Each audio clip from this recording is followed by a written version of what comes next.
আসসালামু আলাইকুম, শুভ সকাল। প্রত্যেককে স্বাগত, আমন্ত্রণ জানাচ্ছি বাংলা ভিশনের নিয়মিত আয়োজন সংবাদ বিশ্লেষণের অনুষ্ঠান ফ্রন্ট পেজে। সঙ্গে আছি জিয়াউল হক সবুজ। আলোচনার জন্য আজকে স্টুডিওতে আমন্ত্রিত হয়েছেন জনাব ইলিয়াস খান, উপদেষ্টা সম্পাদক, Daily Times of Bangladesh. Ilias ভাই, আপনাকে স্টুডিও স্বাগত জানাচ্ছি। দর্শক, আমরা আলোচনা শুরু করব, তবে তার আগে যথারীতি আমরা দেখে নেব আজকের দিনের বিভিন্ন পত্রপত্রিকায় প্রকাশিত বিভিন্ন পত্রপত্রিকার যে সংবাদ শিরোনামগুলো রয়েছে সেগুলো। শুরুতেই প্রথম আলো। প্রথম আলোর প্রধান শিরোনাম, আগুন পুরোপুরি নিভল ২৬ ঘন্টায়। শাহজালাল বিমানবন্দরের আগুন নিয়ে তারা স্টোরি করেছে। আরেকটি বিশেষ সাক্ষাৎকার ভিত্তিক সংবাদ করেছে তারা। সফলভাবে নির্বাচন না হলে দেশ ঝুঁকির মধ্যে পড়বে, জানিয়েছেন আইজিপি বাহারুল আলম। আদেশে কি থাকবে, ভিত্তি কি হবে ঠিক করছে কমিশন। জুলাই সনদ বাস্তবায়ন নিয়ে তাদের রিপোর্ট। দৈনিক আমার দেশের প্রধান প্রতিবেদন, শাপলার বিরুদ্ধে শঙ্কায় গণতান্ত্রিক উত্তরণ। তারা মেট্রো রেল নিয়ে আরেকটি সংবাদ করেছে। মেট্রো রেল সহ গুরুত্বপূর্ণ স্থাপনায় নাশকতার শঙ্কা। শাহজালালের ভয়াবহ আগুন, ২,০০০ কোটি টাকার ক্ষয়ক্ষতি। দৈনিক ইত্তেফাকের প্রধান শিরোনাম, ২৭ ঘন্টা পর নিভল আগুন, চলছে ক্ষয়ক্ষতি নিরূপণ। শতাধিক কোটি টাকার ক্ষতির আশঙ্কা ব্যবসায়ীদের। এ মাসেই চূড়ান্ত হচ্ছে জুলাই সনদ, বাস্তবায়নের সুপারিশ। ফের বিশেষজ্ঞদের মত নিল কমিশন, দলগুলোর সঙ্গেও কথা হচ্ছে। সনদে স্বাক্ষর করল গণফোরাম। দৈনিক সমকাল, জামায়াতের উপর হঠাৎ এনসিপির তোপ, বিএনপির প্রতিও বিরাগ। আরেকটি শিরোনাম তাদের অগ্নিকাণ্ড নিয়ে, ২৬ ঘন্টায় নিভল আগুন, ৫ কারণে দেরি। আগুন নেভাতে ঘাটতি পেয়েছে সরকার, খতিয়ে দেখতে আন্তর্জাতিক তদন্ত হবে। দৈনিক যুগান্তরের প্রধান শিরোনাম, ২৭ ঘন্টা পর নিভল বিমানবন্দরের আগুন, টনক নড়েছে সরকারের। আরেকটি শিরোনাম তারা করেছে, বাড়ছে নাশকতার সন্দেহ, এবার টার্গেট কি পোশাক শিল্প, এমন প্রশ্ন তুলেছে তারা। দৈনিক ইনকিলাবের প্রধান শিরোনাম, শত শত কোটি টাকার পণ্য পুড়ে ছাই, নির্বাচন ঠেকানো নাকি পোশাক খাতি টার্গেট। আরেকটি শিরোনাম, বিমানবন্দরের কার্গো ভিলেজে শুনশান নীরবতা, এটা কি পরিকল্পিত অগ্নিকাণ্ড, এমন প্রশ্ন তুলেছে তারা। দৈনিক কালবেলা, চিকিৎসা যন্ত্র সচল কিনা জানতে খরচ হবে ২৯ কোটি টাকা। সরকারের সন্দেহ, একের পর এক আগুনে হাত রয়েছে নাশকতাকারীদের। সব পুড়িয়ে ২৭ ঘন্টায় নিভল কার্গো ভিলেজের আগুন। দৈনিক নয়াদিগন্ত, ঋণ অবলোপনের সুযোগ ২ বছর পার হলেই গ্রাহককে ৩০ দিন আগে জানানোর নির্দেশ। ধ্বংসস্তূপে পরিণত কার্গো ভিলেজ, মিলছে না অনেক প্রশ্নের উত্তর। গাজায় ফের বিমান হামলা ইসরায়েলের। দৈনিক বাংলাদেশ প্রতিদিন, ব্যবসায়ীদের মাথায় হাত, ছাই কার্গো ভিলেজ, বাতাসে পোড়া গন্ধ। কেপিআই ঘিরে সর্বোচ্চ সতর্কতা, দিনভর অচলাবস্থা চট্টগ্রাম বন্দরে। দৈনিক কালের কণ্ঠ, বিপজ্জনক পণ্যে বড় দুর্ঘটনার ঝুঁকি। হ্যাঙ্গার কাস্টমস গুদাও নিরাপত্তা ঝুঁকিতে, আগুনে শত কোটি টাকার বেশি ক্ষয়ক্ষতি। কাঁচামাল পুড়ে যাওয়ায় রপ্তানিতে বড় ধাক্কার আশঙ্কা। দৈনিক দেশ রূপান্তর, কৌশল মিললে সই করবে এনসিপি। জুলাই জাতীয় সনদ নিয়ে তাদের রিপোর্ট। আরেকটি শিরোনাম তারা করেছে, লাগাতার আগুনে রাজনৈতিক ফায়দা, নাশকতার আলামতের গন্ধ। দৈনিক মানব জমিন, যেসব প্রশ্নের উত্তর মিলছে না, বিমানবন্দরের অগ্নিকাণ্ড নিয়ে তাদের শিরোনাম। জামায়াতের অবস্থানকে কেন প্রতারণা বলছে এনসিপি। আরেকটি শিরোনাম, ৫ দাবিতে জামায়াত সহ ৮ দলের নয়া কর্মসূচি। দৈনিক বণিক বার্তা, তাদের প্রধান শিরোনাম, অর্থনীতির গতি স্লথি থাকছে চলতি প্রান্তিকে। প্যারিসের লুভর জাদুঘরে ডাকাতি, সাময়িক বন্ধ ঘোষণা। ইংরেজি দৈনিক the daily star, airport fire sends shock wave across supply chain. Another headlines, cargo village fire exposes week safety systems at হজরত Shahjalal international airport. 12 member proof committee formed. সবশেষ দৈনিক new age, the new age, antibiotics loss এফিকাসি up to 97%, law high court edicts hardly enforced. Another headlines, হজরত Shahjalal international airport lakhs basic safety measures, fire officials. এই ছিল বিভিন্ন পত্রপত্রিকার শিরোনাম যেগুলো দেখলাম। বেশিরভাগ ক্ষেত্রে দেখা যাচ্ছে বেশিরভাগ শিরোনাম অগ্নিকাণ্ড নিয়ে। আপনার কাছে শুরুতে যেটা জানতে চাইবো, যে আমরা যেটা দেখেছিলাম যে দাবি করা হয়েছিল 7 ঘন্টার মধ্যে আগুনটি প্রায় নিয়ন্ত্রণে চলে এসেছিল, কিন্তু আমরা যে শিরোনামগুলো দেখলাম পুরোপুরি নেভাতে লাগলো 26 ঘন্টা। এত সময় লাগার কোনো কারণটা কি? গণমাধ্যমে 27 এসছে, 27 ঘন্টা লেগেছে। হ্যাঁ, 26 বা 27 ঘন্টা। প্রশ্ন হচ্ছে এত সময় লাগলো কেন? এটা কি সক্ষমতার প্রশ্ন নাকি সমন্বয়হীনতা দায়ী? আমারও আমরা কিন্তু দেখেছি ফায়ার ফাইটাররা কিন্তু খুব চেষ্টা করেছে, বাট আমাদের এটি দ্বারা ওপেন হয়েছে যে আমাদের সক্ষমতা আসলে কতটুকু আছে। আপনি দেখুন, প্রথম তো একটি গুদামে আগুন লেগেছে, সেখান থেকে আস্তে আস্তে ছড়িয়ে পড়েছে। 37 ইউনিট কাজ করেছে কিন্তু ফায়ার সার্ভিসে, এরকম কিন্তু আমরা খুব কম দেখি। বাট তাদের 27 ঘন্টা লাগলো। নানা কথা এখন আসছে যে ওখানে আগুন ডিটেক্টর ছিল না, তারপরে আগুন প্রোটেক্টর ছিল না, এগুলো চিনে এত একটা ইম্পর্টেন্ট জায়গায়, এবং বাংলাদেশের এটা তো গেটওয়ে, এটা সবচেয়ে ইম্পর্টেন্ট জায়গা একটি বাংলাদেশে, সেখানে যদি এই অবস্থায় অন্যত্র কী হচ্ছে আপনি দেখুন। গত কদিন ধরেই এই যে সেদিন আগুন লাগে 14 তারিখ বোধ হয়, 16 জন 5 দিনের মধ্যে তিনটি 16 জন মারা গেল। এবং এই রাষ্ট্রের সবচেয়ে সস্তা হচ্ছে মানুষের জীবন। 16 জন যে মারা গেছে আমরা কিন্তু ভুলে গেছি কালকে এই অগ্নিকাণ্ডের পরে। এখন শুনে আমি জানি না তদন্ত কমিটি হয়েছে কিনা, তদন্ত কমিটি হতে আবার এটি রিপোর্ট কবে দেয় সেজন্য আবার তদন্ত কমিটি করতে হয়, সেই রিপোর্টটি জানার জন্য। সেই রিপোর্টও কি আসলে আলোর মুখ দেখে ঠিক মতো? সেটাই তো বললাম যে তদন্ত কমিটি আমি করি, আবার সেই কমিটি আদৌ কি কাজ করছে সেটির জন্য আবার তদন্ত কমিটি করতে হয়। এই হচ্ছে বাংলাদেশের বাস্তবতা। এবং আমরা কিন্তু দেখি না কোনো তদন্ত কমিটির রেজাল্ট বা যাদের সুপারিশ থাকে। আমরা অনেক বড় বড় কথা শুনেছি যে অগ্নি নির্বাপনের বিরাট ব্যবস্থা হয়েছে বাংলাদেশে, কিন্তু এটি তো একদম দেখিয়ে দিল আমাদের চোখে আঙ্গুল দিয়ে। 37 ইউনিট 27 ঘন্টা বসে বা 26 ঘন্টা বসে আগুন জ্বলছে, মানে তাড়িয়ে তাড়িয়ে আগুন জ্বলেছে, যতটা পোড়াতে পারে তারা পুড়িয়েছে। কিন্তু গতকালকে উপদেষ্টা বলেছেন যে অগ্নিকাণ্ড শুরু হওয়ার বা উৎপত্তির 30 সেকেন্ডের মধ্যে ফায়ার সার্ভিসের বা এয়ারপোর্টে যারা ছিলেন ফায়ার ফাইটার তারা গেছেন।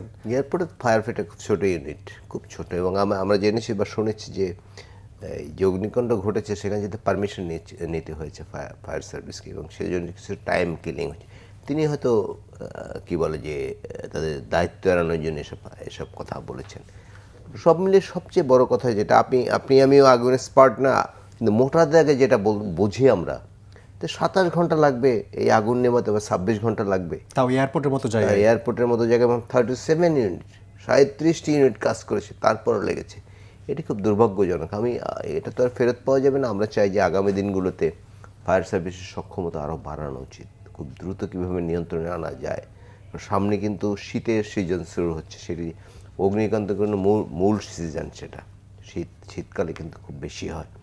কিন্তু আমরা দেখলাম শীত শুরু না হতেই কিন্তু বড় বড় 3টি ঘটনা ঘটে গেল। এর আগে আমরা দেখলাম যে চিটাগাংয়ে ইপিজেডে আগুন লেগেছে, এবং কালকে এই ঘটনাগুলো। এবং অনেক গণমাধ্যমের সংখ্যা প্রকাশ করা হয়েছে যে সাবরেস করে কি বলে যে নাশকতা করার চেষ্টা, এবং এটা কিন্তু অযৌক্তিক না। যদি রাজনৈতিকভাবেও ধরি যে রাজনৈতিক শক্তি বিতাড়িত হয়েছে, তারা তো বসে নেই। তাদের একটি সাজানো বাগান এবং অবৈধ বাগান সেটি নষ্ট হয়ে গেছে হঠাৎ করে।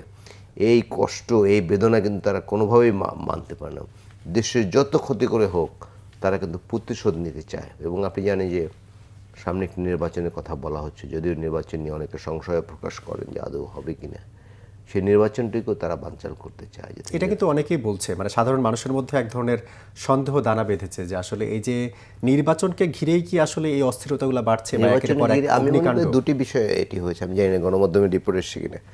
আমাদের গার্মেন্টস সেক্টরকে ধ্বংস করার জন্য নাম্বার 1, আর নাম্বার 2 নির্বাচনকে পেছানোর জন্য বা নির্বাচন যাতে বানচাল করার জন্য এটি করা হচ্ছে। কারণ আমাদের গার্মেন্টস সেক্টর কিন্তু এখন বুমিং, খুব বুমিং একটা ইন্ডাস্ট্রি। এবং বাংলাদেশ তো জানি যে 2টি সেক্টর দিয়ে মূলত, আপনি ইকোনমিক বিটের রিপোর্টে আপনিও জানেন যে গার্মেন্টস এবং ম্যান পাওয়ার, এটি কিন্তু আমাদের আয়ের মূল উৎস। সেটিকে যদি ধ্বংস করা যায়, আমাদের তো শত্রু দেশি আছে, বিদেশিও আছে আমরা জানি, এবং আমাদের প্রতিদ্বন্দ্বী কারা সেটি কিন্তু আমাদের মাথায় রাখতে হবে।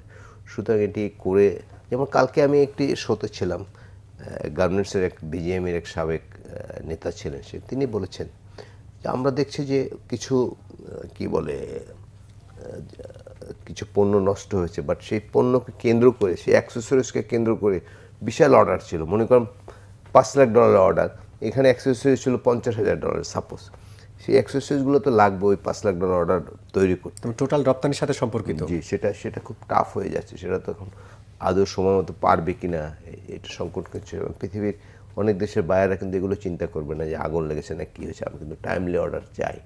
কিন্তু সেটি তো এখন টাফ হয়ে যাবে। এই যে অর্ডার প্রশ্নে বা ক্ষয়ক্ষতির কথা বলা হচ্ছে যে এখনো তো যদিও ক্ষয়ক্ষতির পরিমাণটা নিরূপণ করা না, পরিমাণ নির্ভর করা যাবে না হ্যাঁ, কেন? কিন্তু আমার এখানে কত পণ্য আসছে, কত গিয়েছে, এটা তো কম্পিউটারাইজ আমি মনে করি। এটা তো একদম 1 মিনিটে বের করা সম্ভব, তাই না? এই যে কি বলে এটা, এই গোডাউনে যে মাল ঢুকেছে সেটা তো এন্ট্রি হয়ে ঢুকেছে, তাই না? যে যে দেশ থেকে এসছে, যে 10 কোটি বা 50 কোটি টাকা মাল এসছে, এটা সবটা এন্ট্রি আছে। তো এটা তো কম্পিউটার টিপ দিলে 1 মিনিটে বের হবে। শুধু এটি নিয়েও কিন্তু একটি নানা কথা বলা হচ্ছে যে আগে নিরূপণ করতে হবে। নিরূপণ করার কিছু নাই তো। কি কি পণ্য এসছে, কোত্থেকে এসছে, কারা এনেছে, এটা তো 1 মিনিটের বিষয়। সব তো কম্পিউটারে লেখা আছে। কম্পিউটার আছে না সেটি? সুতরাং এটি তো একদম 1 মিনিটের বিষয়। এবং উনি আরও দুঃখ করলেন যে আমাদের যে ইন্স্যুরেন্স কোম্পানিগুলো, আমি জিজ্ঞেস করলাম যে আপনাদের ইন্স্যুরেন্স কি দেশি না বিদেশি? দেশি কোম্পানি। তাই আমি বললাম অভিজ্ঞতা কেমন, আপনার ক্ষতিপূরণ কেমন পাবেন? তো উনি তখন বললেন যে এটা বাংলাদেশের অবস্থা তো জানেনি ইন্স্যুরেন্সওয়ালা কী করে। তো নানা সংকট আছে সব। আবার তো অনেক সময় সবকিছুর সব ঠিকঠাক মতো ইন্স্যুরেন্সও হয় না, এটাও তো একটা সেটি তো আছে। যেমন পৃথিবীর অনেক দেশে কিন্তু, অধিকাংশ দেশে কিন্তু লাইফ ইন্স্যুরেন্স বা অন্যান্য ইন্স্যুরেন্স কিন্তু নিজের গরজে গিয়ে করে, কিন্তু বাংলাদেশ কিন্তু লাইফ ইন্স্যুরেন্স কেউ নিজের গরজে গিয়ে করে না। ইন্স্যুরেন্সওয়ালাকে বারবার ধর্ণা দিতে আমরা কিন্তু জানি। সেই জি, আমরা দেখলাম যে 5 দিনের মধ্যে আলোচিত 3টি আগুন, কেউ কেউ নাশকতার কথা বলছেন, কেউ কেউ ভাবছেন হয়তো এটা অ্যাক্সিডেন্টাল হতে পারে। স্বরাষ্ট্র সচিবের নেতৃত্বে একটি 7 সদস্যের আলাদা কোর কমিটিও গঠন করা হয়েছে। আসলে এই কোর কমিটি, একটা তো কমিটি হয়েছে, এরপর আলাদা 12 সদস্যের core বোধহয় committee, একটা হ্যাঁ। তো এই কোর কমিটি আসলে প্রকৃত ঘটনা উদ্ঘাটন করতে পারবে কিনা, আসলে যদি এটা নাশকতাই হয়ে থাকে সেই ধরনের এটাকে উদ্ঘাটন করার জন্য যেই ধরনের বডি দরকার সেটা আসলে করা সম্ভব কিনা? অতীতে আমরা যে দেখেছি এইসব কমিটি টমিটি করে আসলে কিছুই হয় না। আপনি দেখুন এই চুরিয়ারটা কথা নিশ্চয়ই আপনার মনে আছে। নিমতলি, চুরিহাটটা, এই গুদামগুলো এখানে সরিয়ে নেওয়ার কথা ছিল, আদৌ কি সরিয়েছে? এই দেখো, যেমন 16 জনের মৃত্যুর ঘটনা কিন্তু আমরা ভুলে গেছি অলরেডি, এই কালকের ঘটনা, 1 সপ্তাহ না যেতে। 1 সপ্তাহ না যেতে, এবং এটি আমরা ভুলে যাবো যে আর বড় কোনো ঘটনা 2-4 দিনে হবে। এদেশ তো খুব ঘটনাবহুল দেশ, প্রতিদিন নানা ঘটনা ঘটে। সুতরাং আমরা এটিও কিন্তু ভুলে যাব। তো আপনি যে প্রশ্নটি করেছেন, আমি আশাবাদী হতে চাই।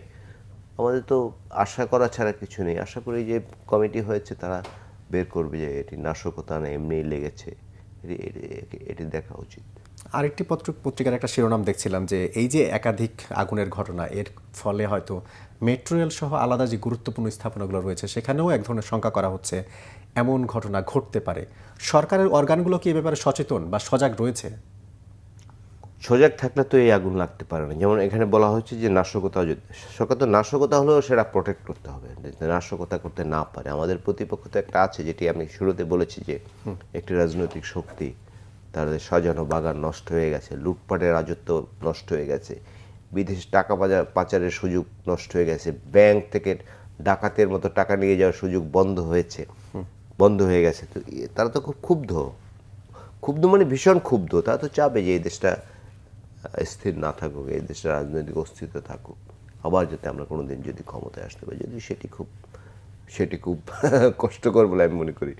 তো তারা তো চেষ্টা করবে, সেটা প্রোটেক্ট করা তো সরকারের দায়িত্ব। তারা যাতে না করতে পারে, নাশকতাও যদি করতে চায় সেটি যাতে না করতে পারে, এবং স্বাভাবিকভাবেও যাতে আগুন ধরে সেটি যাতে না ধরতে পারে, সেই চেষ্টাতে সরকারের থাকা উচিত। কিন্তু খুব বেশি আছে বলে আমার মনে হয় না। মানে এসব ঘটনার কারণে কি গুরুত্বপূর্ণ স্থাপনাগুলোতে একটু সজাগ থাকা বা নিরাপত্তা বাড়ানো অবশ্যই দরকার? অবশ্যই। ওই গণমাধ্যমে ঠিকই লিখেছে যে আমাদের তো বড় স্থাপনা মেট্রো রেল, এটি যদি কোনো নাশকতা করে। এবং এর ফলে আমি আরেকটি কথা বলি, এই যে আগুন ধরেছে, আর্থিক ক্ষতি যাই হোক, ধরুন 2000 কোটি টাকা বলেছে বা যাই হোক, কিন্তু সারা বিশ্বব্যাপী সুনাম ক্ষুণ্ণ হয়েছে। আপনি দেখেছেন সে আন্তর্জাতিক মিডিয়ায় কিন্তু এটি অনেক জায়গায় এসছে। তো এটি তো রিপেয়ার করা খুব কঠিন। আমাদের কিন্তু মনে আছে যে রানা প্লাজা ধ্বংসের পরে আমাদের গার্মেন্টসগুলো কিন্তু অনেক এগিয়েছে, কমপ্লায়েন্স গার্মেন্টস অনেকগুলো তৈরি হয়েছে, এবং ভিয়েতনাম থেকেও আমাদের এখন কমপ্লায়েন্স গার্মেন্টস কিন্তু বেশি। বাট এই ঘটনা দিয়ে কিন্তু আমাদের একটা শিক্ষা, আমরা যাতে সামনের দিকে এ ধরনের ঘটনা না ঘটে, সরকার সেক্ষেত্রে সচেতন থাকা উচিত। এবং আপনি যেটা বলেছেন যে বিভিন্ন বড় স্থাপনায় এবার এ ধরনের নাশকতামূলক কাজ হতে পারে, সেটি যাতে না হতে পারে সরকারকে সজাগ দৃষ্টি রাখা উচিত। মানে একদিকে তো আমরা দেখছি ব্যবসায়ীরাও শঙ্কা প্রকাশ করছে এটা নাশকতা হতে পারে, রাজনৈতিক দলগুলোর পক্ষ থেকেও বলা হচ্ছে, বিএনপিও গতকালকে বলেছে এটা এক ধরনের গভীর শঙ্কার বিষয়, এটা কোনোভাবে কাকতালীয় নয়, এটা মনে করাই ঠিক হবে না যে এটা আসলে কোনো ধরনের অ্যাক্সিডেন্ট। সরকার কি আসলে সব দিক খতিয়ে তদন্ত করছে আসলে? আমি জানি না, কালকেই তো কমিটি হয়েছে, বাট তাদের করা উচিত সব কিছুর কীভাবে ঘটলো, কেন ঘটলো, এবং এটি থেকে কীভাবে উত্তরণ পাওয়া যায়, নেক্সট যাতে না ঘটে এত বড় ঘটনা, সেই সচেতন থাকা উচিত। এবং সবচেয়ে বড় কথা, এই ধরনের আগুন নেভাতে যেন 27 ঘন্টা না লাগে, 26 ঘন্টা না লাগে। আমরা খুব বলছি আমাদের সব পণ্যগুলো পুড়ে গেল, সবগুলো। এবং আমি যেটি বলেছি, তাড়িয়ে তাড়িয়ে আগুন জ্বলেছে, একদম আস্তে আস্তে আস্তে আস্তে জ্বলেছে, যতক্ষণ ইচ্ছে জ্বলেছে, কেউ বাধা দেয়নি। বাধা দেওয়ার চেষ্টা করেছে, বাট তাদের যে সরঞ্জাম ছিল সেটি অত অত ওয়েল ইকুইপড না, যে কারণে এটি এটি এটি ঘটেছে বলে আমি মনে করি। সুতরাং কাজ তো সরকারকেই করতে হবে, তাদের নানা অর্গান আছে, তাদের সুযোগ আছে, তারা ইচ্ছে নিশ্চয়ই করে, বাট কেন যেন এই ঘটনাগুলো কি বলে যে নিয়ন্ত্রণ করতে পারছে না, বাট করা উচিত। আপনি যেটা বললেন 5 দিনের মধ্যে 3টে আগুন, এবং এটি কিন্তু ছোটোখাটো আগুন না, বড় আগুন, বিশাল আগুন। এরপরে আরও একটি ঘটনা ঘটে, সেপটাও কিন্তু আগুন লেগেছিল, নিশ্চয়, যদিও খুব বেশি ক্ষয়ক্ষতি হয়নি। সুতরাং আগামী দিনে যাতে না হয়, যেহেতু আগে আমি সচেতন হয়ে গেছি যে এ ধরনের ঘটনা ঘটতে পারে, যেমন যেটি বললেন মেট্রো রেল বা অন্যান্য বড় স্থাপনায় ঘটতে পারে, সেটি যাতে না ঘটতে পারে সরকারকে সচেতন করা উচিত, সচেতন থাকা উচিত। সামনে যেহেতু জাতীয় নির্বাচন, এই জাতীয় নির্বাচনকে কেন্দ্র করে কি আসলে এ ধরনের নাশকতা কিংবা এ ধরনের বিশৃঙ্খলা বা অস্থিরতা কি আরও বাড়তে পারে? বাড়তে তো পারে, আমি বললাম না যে ষড়যন্ত্রকারীরা তো আছে, এবং যে পালিয়ে যাওয়া প্রধানমন্ত্রী, তার ভিডিও বার্তাগুলো বা তার অডিও বার্তা আমরা তো নানা কিছু শুনি।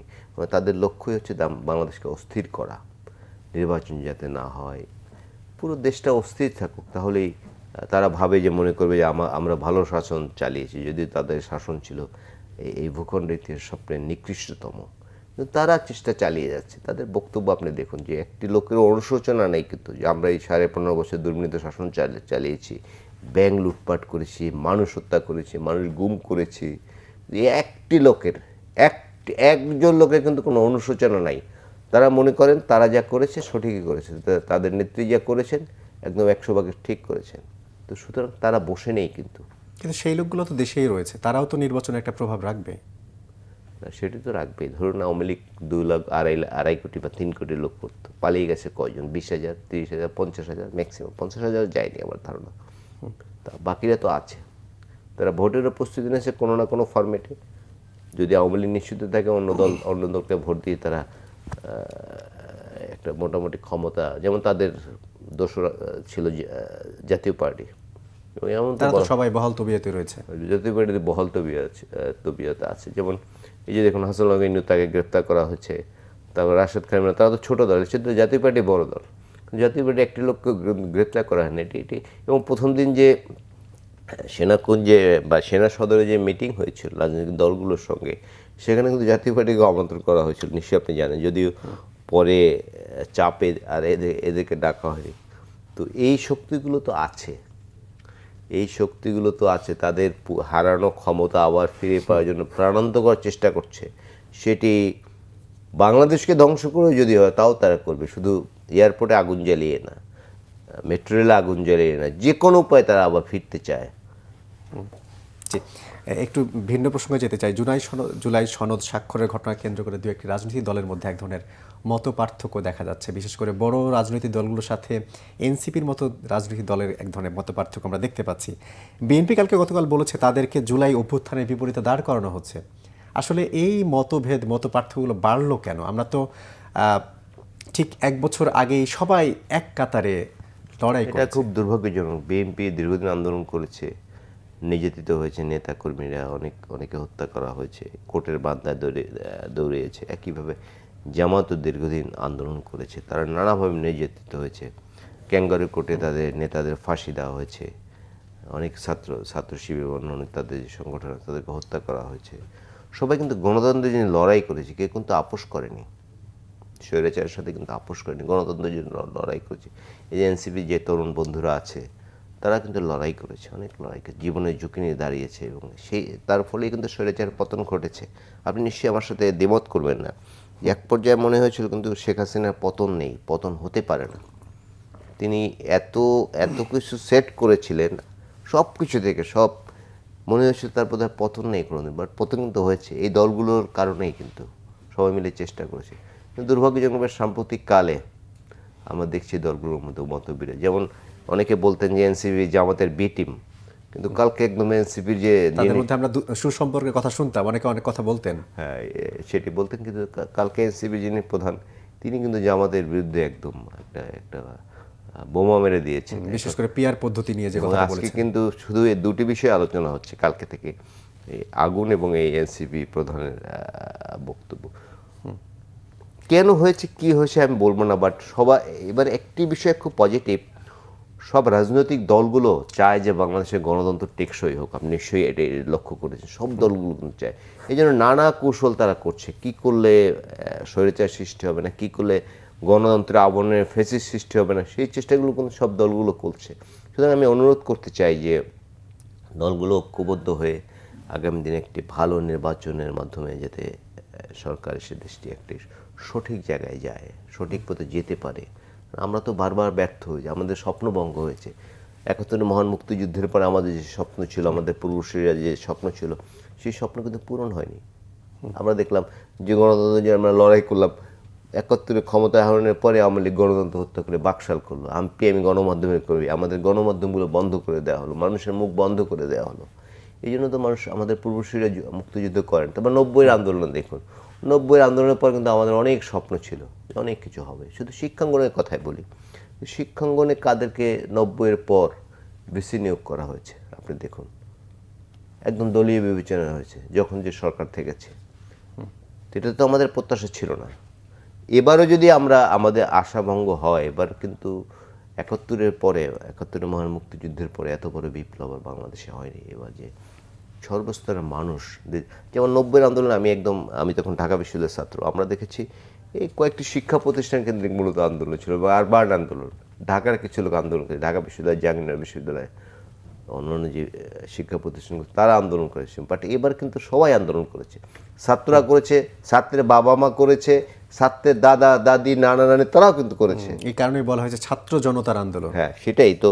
এবার যদি আমাদের স্বপ্ন ভঙ্গ হয় তাহলে এটি খুব দুর্ভাগ্যজনক হবে। শুধু আশা করতে চাই রাজনৈতিক দলগুলোর মধ্যে কোনো মেজর পয়েন্টে কিন্তু বিরোধ নাই আসলে। অনেকে হয়তো বলেন যে এই কর্মসূচিগুলো কর্মীদের চাঙ্গা রাখার জন্য, সেরকম কিন্তু অনেকে বলেন। আপনি যে এনসিপির নেতা আহ্বায়ক নাহিদের যে বোমা ফাটানো বক্তব্যের কথা বলছেন, তিনি যেটা বলেছিলেন যে জামাতের আন্দোলন ছিল পিআর পদ্ধতি নিয়ে, সেটা হচ্ছে রাজনৈতিক প্রতারণামূলক। যদিও জামাত বলছে এই ধরনের বালখিল্য বক্তব্য যাতে আশা করে না। আসলে কি জামাত এই পিআর পদ্ধতি নিয়ে রাজনৈতিক প্রতারণা করেছে? প্রতারণার বিষয় নেই, এটাতে অন্য প্রশ্ন আছে। যেমন তারা পিআর পদ্ধতি চাচ্ছে, আবার ৩০০ আসনে কিন্তু প্রার্থীও ঠিক করে ফেলেছে। ৩০০ যদি পিআর পদ্ধতি আমি চাই, তাহলে ৩০০ আসনে তো প্রার্থী দেওয়ার আমার সুযোগ নাই, একটা তালিকা করা উচিত। তালিকা করা উচিত।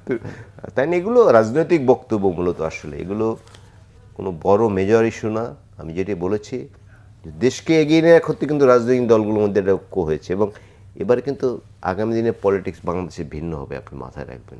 আগে যেমন রাজনৈতিক দলগুলো যা ইচ্ছে তাই করতো, আমি কমিটমেন্ট দিয়ে ক্ষমতায় আসতাম, ক্ষমতায় এসে কমিটমেন্ট ভুলে যেতাম, সেই সুযোগ কম। কারণ এবারে গতবার যে আন্দোলন করেছে, স্বৈরাচার বিরোধী আন্দোলন শিক্ষার্থীরা করেছে, তারা ধরুন আগামী ৩০ বছর রাজনীতি করবে অথবা রাজনৈতিক সচেতন থাকবে, তাদের দৃষ্টি কিন্তু আপনার উপর। ইফ ইউ আর পলিটিশিয়ান, আপনি যা ইচ্ছে তাই করবেন তা পারবেন না। শেখ হাসিনা যা ইচ্ছে তাই করতে পারে না, তার মতো ডিক্টেটার কিন্তু এই ভূখণ্ডে হয় নাই। কিন্তু আপনি দেখুন যে ভূখণ্ড থেকে কিন্তু দুজনেই পালিয়ে গেছে। ৮০০ বছর আগে লক্ষণ সেন, এরপরে শেখ হাসিনা, এবং প্রধান বিচারপতি, প্রধান মসজিদের ইমাম সহ, এটা পৃথিবীর ইতিহাসে কোথাও আছে বলে আই এম নট শিওর।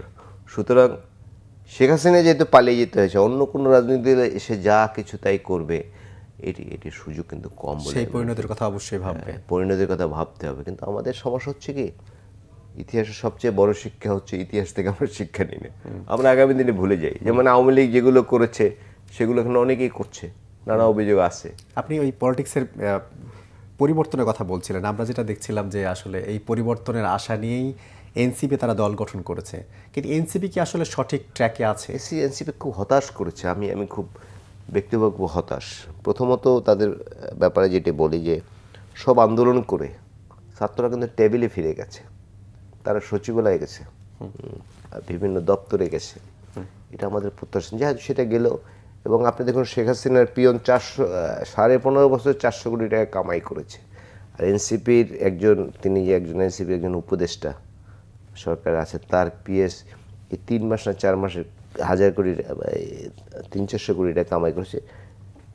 এটি খুব দুর্ভাগ্যজনক। এবং আপনি দেখুন চাঁদা পার্ট একটা দিয়েছে, ঘুষণের ঘটনা আপনার মনে আছে নিশ্চয়ই, বাকি টাকা আনতে গেছি আমরা, কিছু ঘটনা আলোয় আসছে, কিন্তু এগুলো দেশব্যাপী ব্যাপক ঘটছে এবং অধিকাংশ এনসিপি করেছে। বিশেষ করে 5 তারিখের পরে নানা মানুষকে হুমকি ধামকি বদলি নানা কিছু করেছে, অনেক স্টোরিতে আমি সব বলতেও পারছি না।